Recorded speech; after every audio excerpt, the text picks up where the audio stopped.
C'est sûr qu'on déplore des tarifs qui sont basés sur le fait que le Canada ne suit pas les règles internationales sur le travail forcé, ce qui est faux.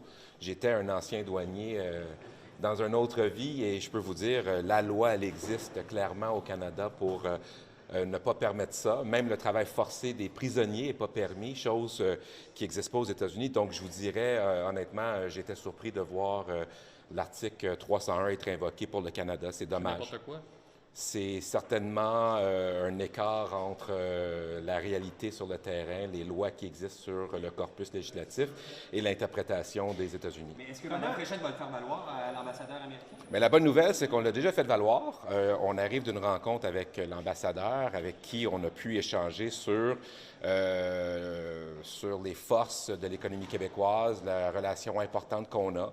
On a évoqué les tarifs sur l'aluminium qui font très mal au secteur de l'aluminium, mais aussi aux consommateurs américains. Et donc, en ce moment, l'administration américaine se tarde beaucoup de travailler sur l'inflation. Et on leur a dit, une façon de lutter contre l'inflation, c'est de réduire les tarifs. Qu'est-ce qu'il vous a répondu? On a eu une bonne discussion en lien avec les tarifs. Je pense qu'ils voient un partenaire au Québec qui est différent du ton qu'on peut entendre parfois dans le reste du Canada. On va continuer à militer pour les intérêts des Québécois et de faire valoir par la force de notre diplomatie à l'international notre voix particulière dans le Canada. Comment négocier à signer des ententes avec les Américains pour qu'ils puissent avoir accès à nos minéraux critiques, justement? Bien, en fait, on cherche justement à libéraliser le marché des minéraux critiques et contrôlé surtout par des États asiatiques. On est fortement dépendant de ces chaînes de valeur-là. Est-ce qu'elle est là, la pression américaine?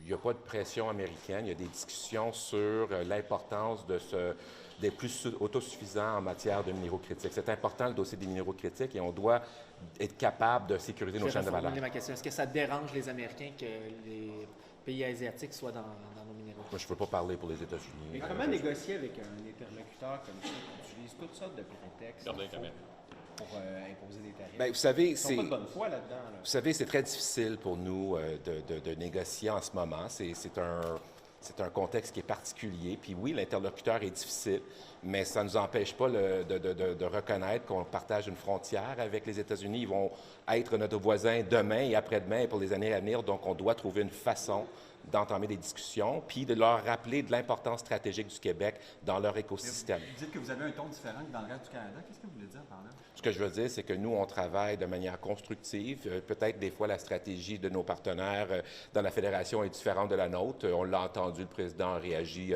déjà à ce niveau-là. Et donc, nous, notre stratégie, il y a des stratégies qui sont différentes partout dans le Canada. Et donc, nous, notre stratégie, c'est de montrer les forces du Québec, mais à quel point ils dépendent de nous aussi.